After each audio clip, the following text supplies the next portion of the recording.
Welcome, the host here with Pixa's Posters and Podcasts. We'll be hosting this podcast, putting a new one out every month. Who is Pixa? We're a Pitt County coalition on substance use, and this podcast will be... My name is Jacob. I'm the host here with our co-host, Lily Malpass. Pixa has many initiatives, but our biggest one is supporting our community. So I look forward to seeing you here.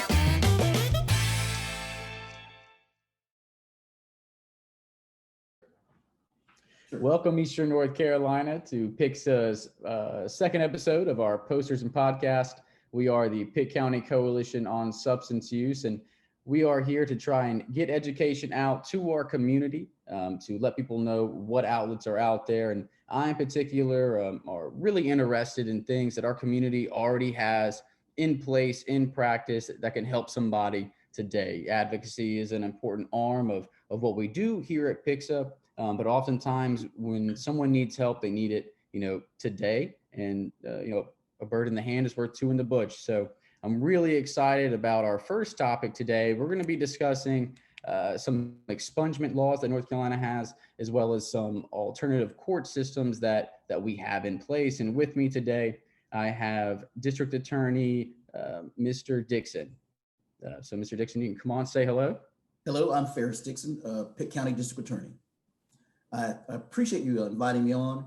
I believe I've met with you at that meeting we just discussed, and I've known Carlton, Mr. Joyner, for a while. He used to be a police officer here. He was able to make it. He was great enough to make it to retirement, and having been the district attorney and worked as an assistant DA, and also as a defense attorney. It's now it'll be 29 years this year. I've found that most of the issues, or a lot of the issues that we have in the court system, are related in particular to the issues that you want to address, which are substance abuse issues. Anyone is susceptible to it. There is no economic strata or race that is immune to it, and it affects everyone.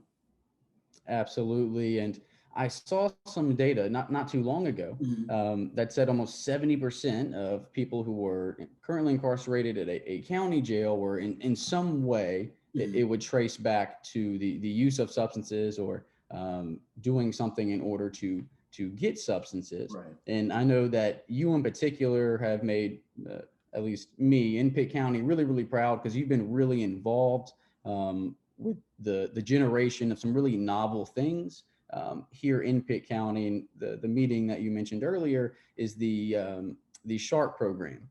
The SHARP program, and then they have another program for women, I believe, as well, which was designed to be the kind of the intro to treatments whenever someone transitions, to county jail. Now, I know that you, as district attorney, you are elected by the people of Pitt County, to enforce the law.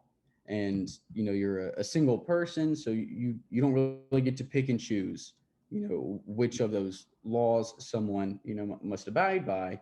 You are just there to make sure that they are, it's being seen through once they've been enforced after arrest.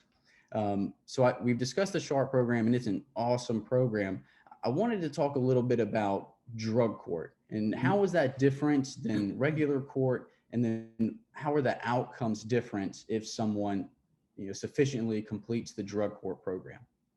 Well, drug court is actually a program that has been here for a while. It was maybe roughly about 15 years old now. And that was obviously that was started before I became the district attorney.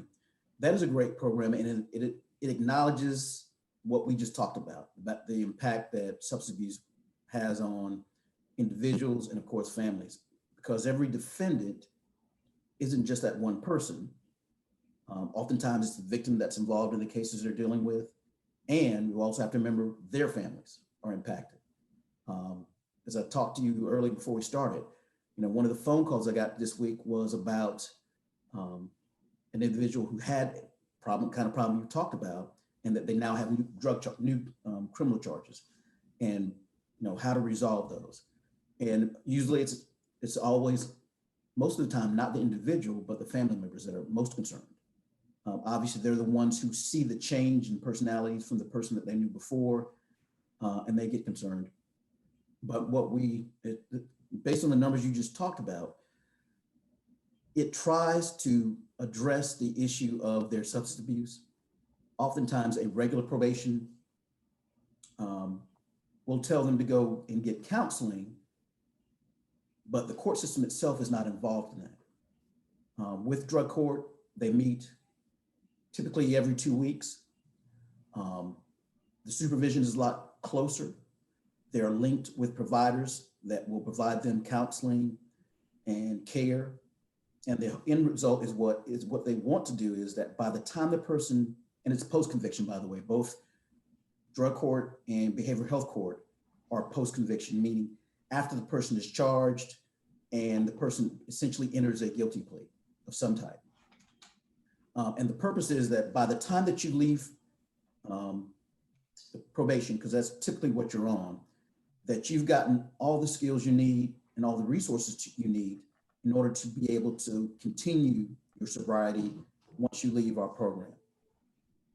Okay, awesome. So it's not necessarily a diversion program per se, but the state is facilitating getting someone access to treatment. Right. And access to treatment is a huge thing. So it is good to hear that the state is kind of stepping up to try and facilitate that.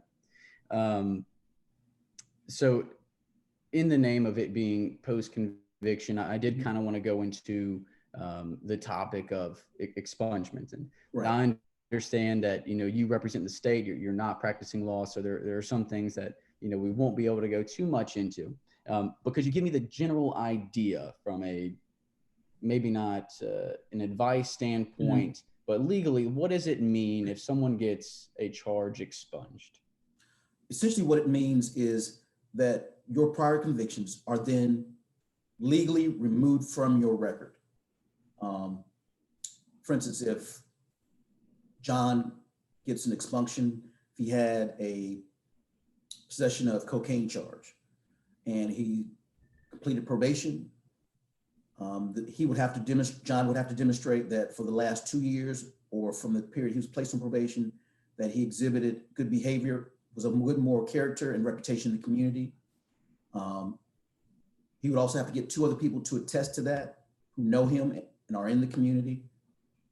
John would then typically also have to, what we really look for, what was helpful but is not required, is that you have employment, but typically that goes to your good reputation and character to the community.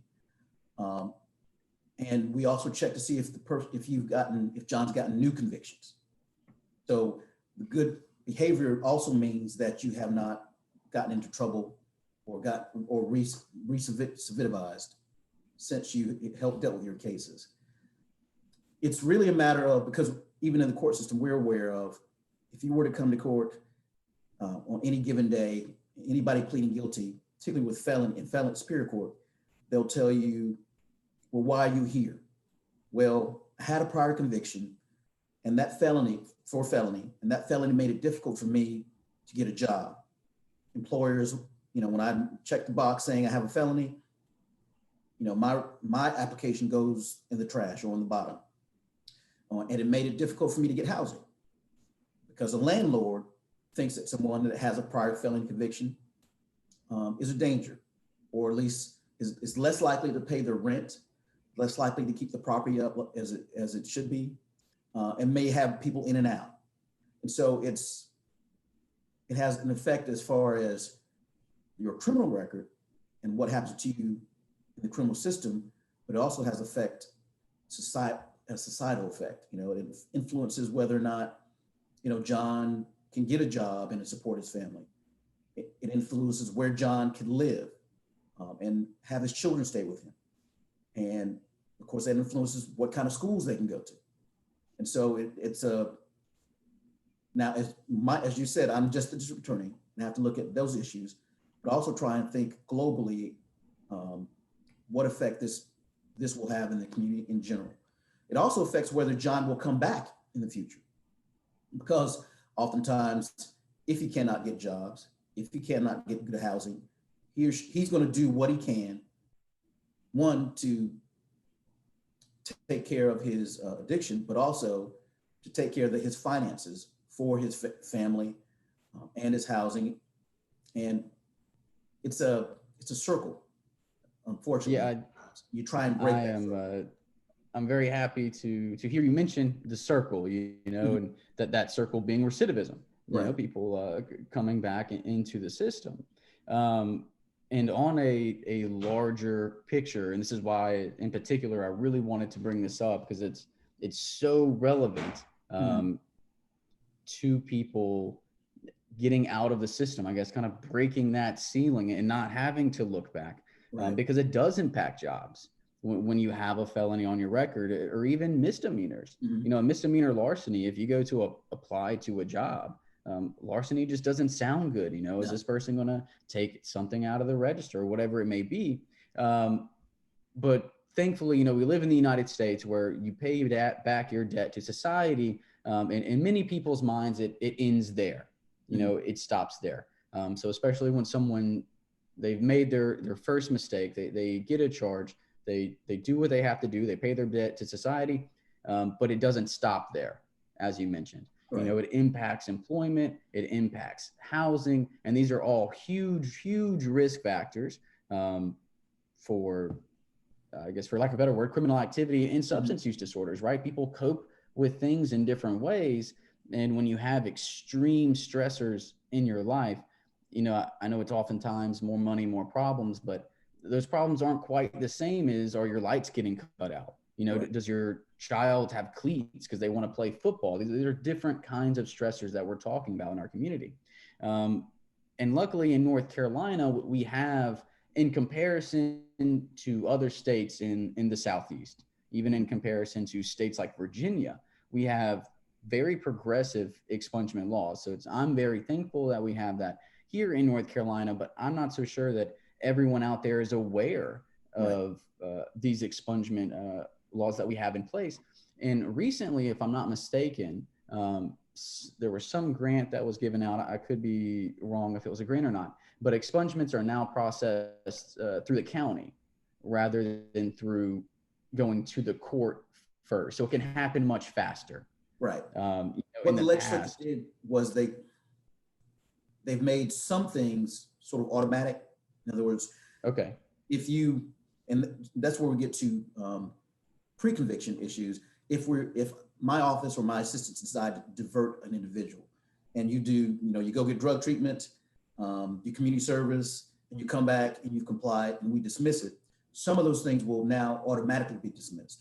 And that's on the clerk's office to clean up. I will say this, when I became the district attorney, I'd always known and always been taught back since I was in law school about keeping the clerks happy, the meaning being that they're the ones that do all the heavy lifting in the court system. The record keeping is the life and blood of the court.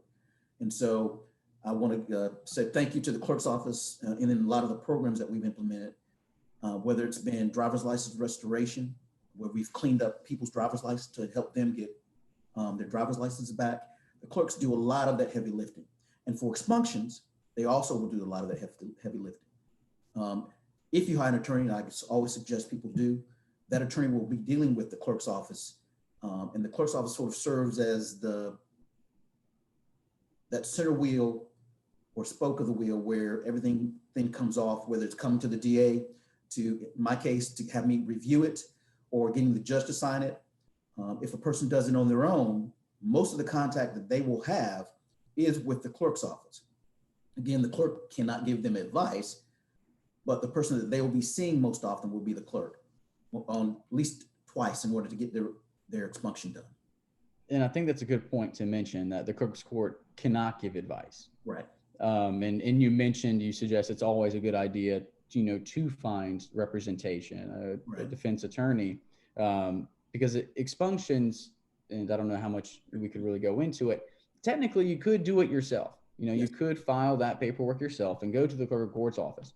The bigger issue is if it's not right, it's not right. And there's a lot of general statutes, as we mentioned before we were recording, that we kind of have to go through to figure out if it meets criteria for expunction. So I have people ask me all the time, like, how is this something that I could do myself? And it's a little more convoluted than that because the court's office cannot give you advice, and in good reason. Clerk of courts, are they typically JDs? No. You mean Are the they clerk elected? herself? Yes. Our clerk is actually a JD. She's an attorney. Okay. But a clerk does the elected clerk does not have to be an attorney in North Carolina at this point. District attorneys have to be, judges have to be, but clerks do not. And I believe actually that Madam Clerk is actually the first attorney here, first attorney who became the clerk here in Pitt County, if I recall correctly. But the other thing is, I did want to let you know that we are, and I say we, all these programs we talked about require a large team working together. It's Yes. just one person. Yes. Behavioral health court, which has come together, which deals with mental health issues. That is a large group of people coming together. I talked about it when I ran back for office in 2016, 2018, excuse me. And of course, fortunately, a lot of people had that same vision. And once I got in office, we all work together. It's not just me, not just my office, but a lot of people have worked together for that. But getting back to issues of substance abuse, we're not going to get ourselves out of this, when I mean we as a community, without all of us addressing it. Whether it comes from law enforcement officers who may make referrals because they see this person on the street all the time, that he's, they make their arrest, but they're also quite aware that the reason why they're making the arrest is this individual has a drug problem. It may be the defense attorney who in their conversation with their clients realizes that it's the drug problem. It may be a family member who calls oftentimes to my office and say, hey, look, my son just got arrested. You guys need to do something. Or it may be, we may actually get to the point of, there have been occasions when when all those have missed the issue, when we may be doing a plea and the judge gives the defendant an opportunity to talk. And he or she says, by that point, they realized that they're gotten to that point where they need help. Because of course, the main thing is that you always have to depend on the individual even though you have all these things in place, has to want the treatment themselves. And typically we also have to recognize it's not always going to work on the first time. And so sometimes it happens in court when they break down and say, Judge, I've had a drug problem for the last 18 months. I was fine beforehand. I recall one instance where my client had bad teeth. And as men want to do, we don't want to go to the doctor or to the dentist. And finally it got so bad to the point where he just went to a dentist. They gave him 3 Percocet.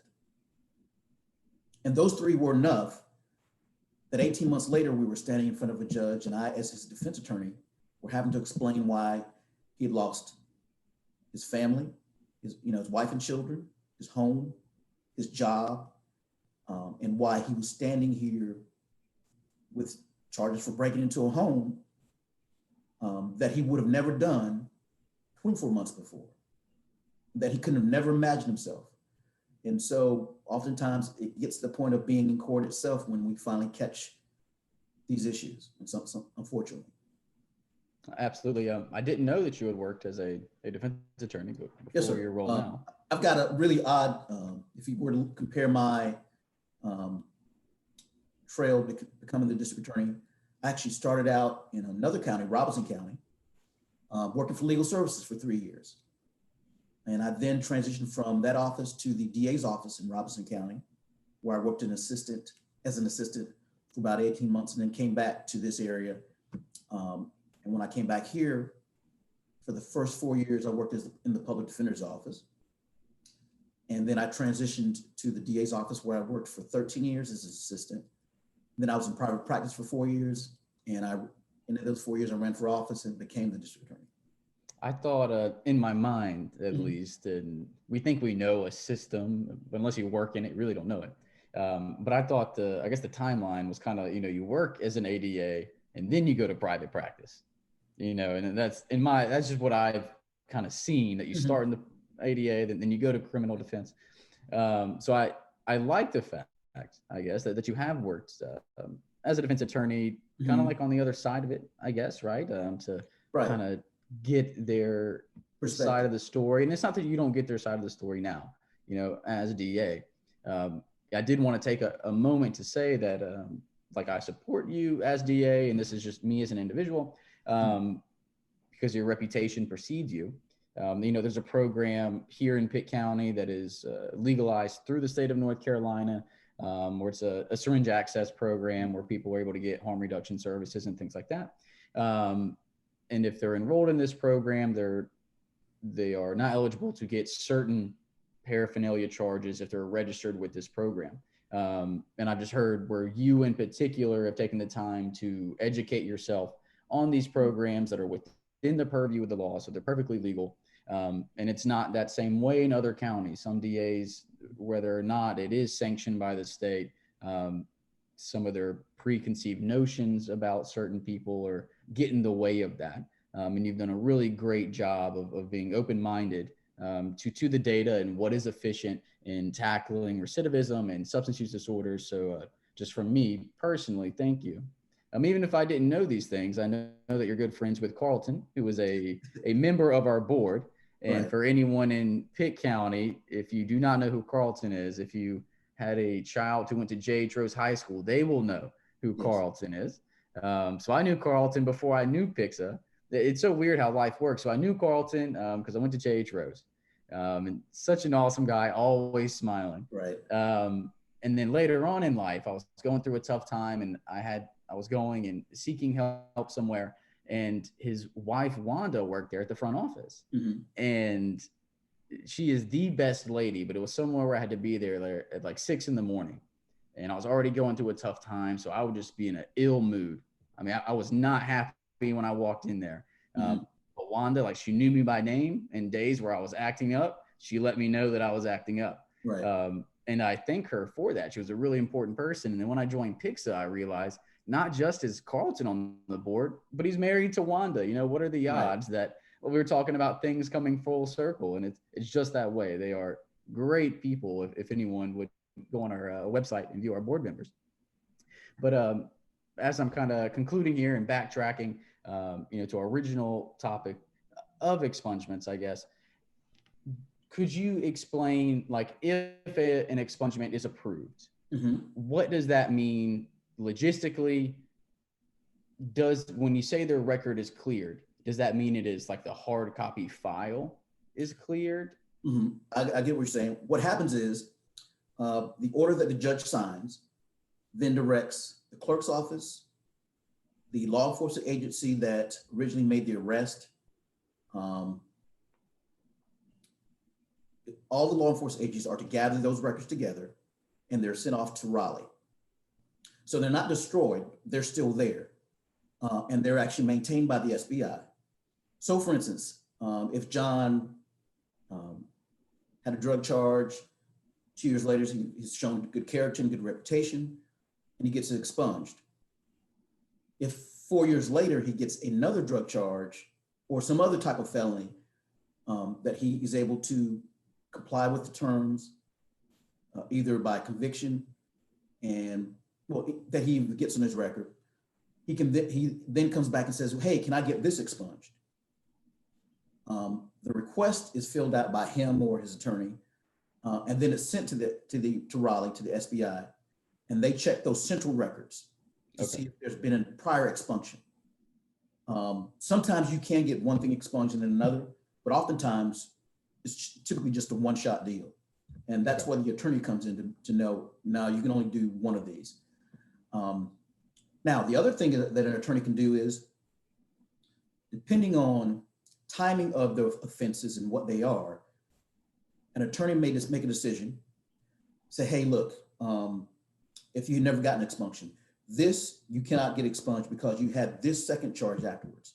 But the second charge you can get expunged.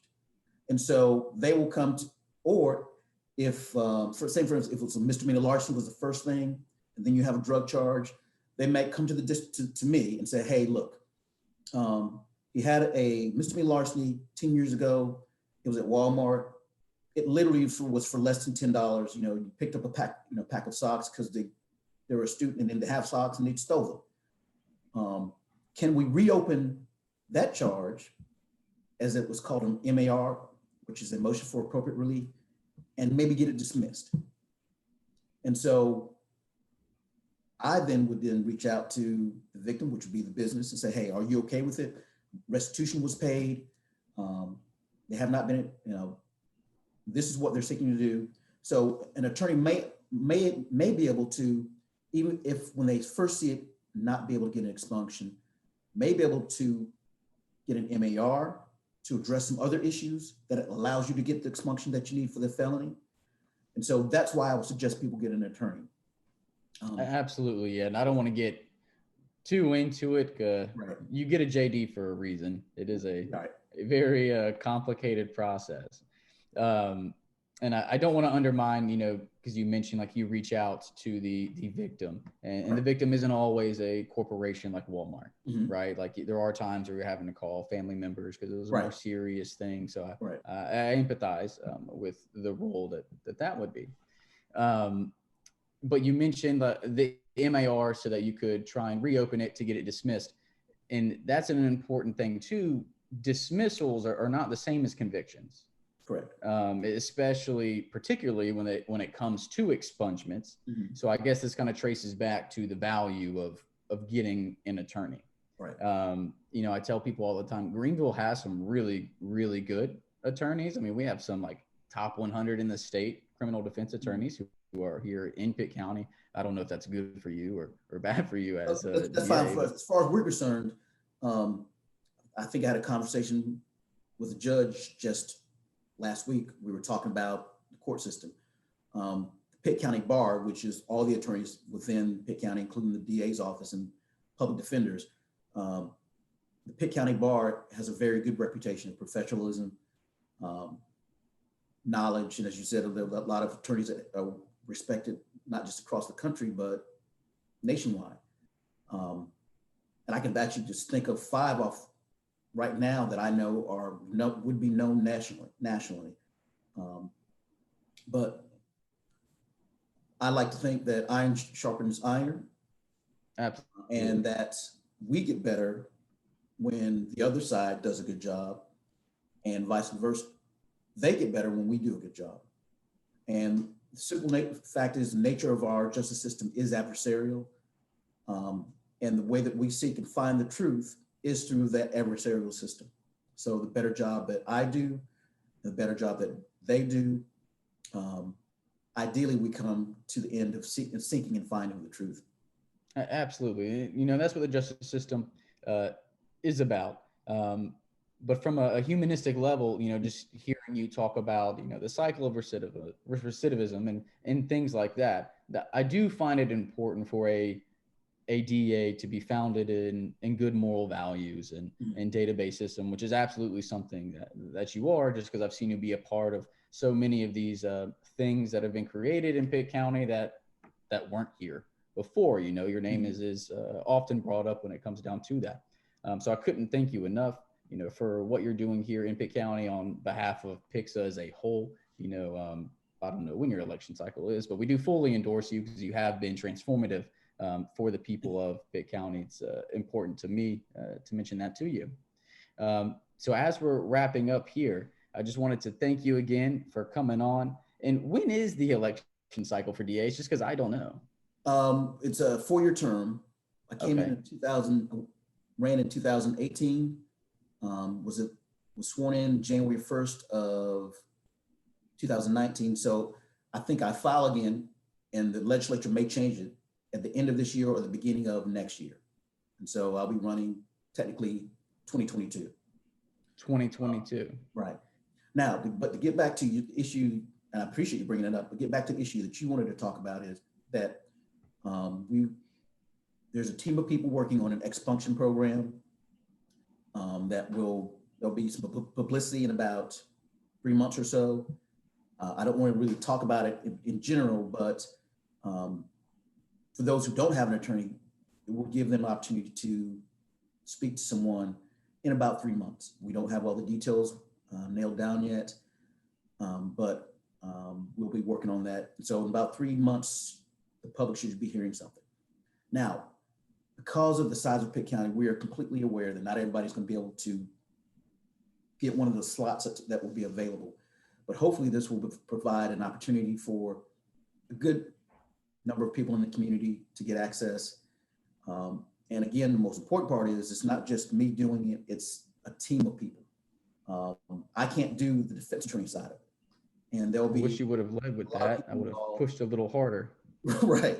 There'll be a lot of people involved. And when it comes out, I want everybody to know who they are and what their part is. It's churches in the community, groups in the community, law schools, all coming together to try and get this done and help people. Now, hopefully this will, based on the conversation I had, this will just be the first of maybe a few others, but we want to do this first one just to see how it goes, because we're having to do it virtually. And so that's really unusual.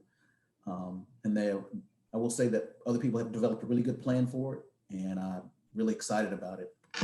And hopefully, as we come out of the pandemic and jobs start opening back up, we'll have people who are able to step into those positions and support themselves. That is extremely exciting to hear. I feel like you gave me a little piece of a carrot, and now I just want more information. So I'm sure I'll be bugging you for a little bit over the course of the next 3 months. I apologize. That's fine. But I've seen online, I don't know if it's NC Legislator, there is an organization for indigent folk to get some form of like legal assistance. And I think it's a statewide organization. You may be more familiar with it than me. But at one time I had seen like it was classes that were being held like for expungements. And I'm not sure if this is a similar thing. But I know there are resources out there that if someone were to try and process an expungement on their own, that it's not going to walk you through step by step, then it's always best to go with an attorney. But it sounds like what you're talking about will, I guess, kind of help facilitate someone who's not in a position to hire, private consultation. And it's a lot of organizations involved. I'm very, very excited to hear you say that, and to be in support of that. It is even more important, because what we have found out that if the DA is not in support of something, it makes things very hard. So I'm glad to know that you're, a part of the community and speaking on behalf of the community and doing what is best, what all the data has shown, is best. So again, I wanted to thank you for your time, for coming on today. It is a pleasure speaking with you. I really do appreciate it. In 2022, I will be there to support you, and I'll be following up with you sooner than later, maybe have you back on in 6 months once this is rolled out and you can give us the other half of the carrot. And yeah, you'll be seeing it. And I think I really want to thank everybody involved. The odd thing is we all came at this from different directions. It's more of like, when you talked about when you met Carlton and his wife, a bunch of different people with different ideas, all meeting and saying, wait a minute, let's work together and let's get this done. And it's exciting for me. And I look forward to working with all the parties involved. Absolutely. Well, Councilman Dixon, I do appreciate you being here. District Attorney Dixon, That's all right. I appreciate you being here. And for those of you who are watching, you may be watching on a Thursday when this comes out, but it is Saturday morning right now. And District Attorney Dixon has taken his time to get up early, or maybe not early for you, early for me on a Saturday. So I really do appreciate it. It's not something that you had to do. And I know our viewers will be happy to know a little bit more about how this works, whether they have a charge that has prevented them from getting employment, or they have a child who's been involved with it. Just knowing that these things exist, because it's not just employment, it's going to graduate school. I mean, it's a ton of different things here in Pitt County that having that record will impact. So I appreciate you taking the time to talk about it. All right. And we will be seeing you soon. Thank you so much. Be blessed. Bye-bye. Bye-bye.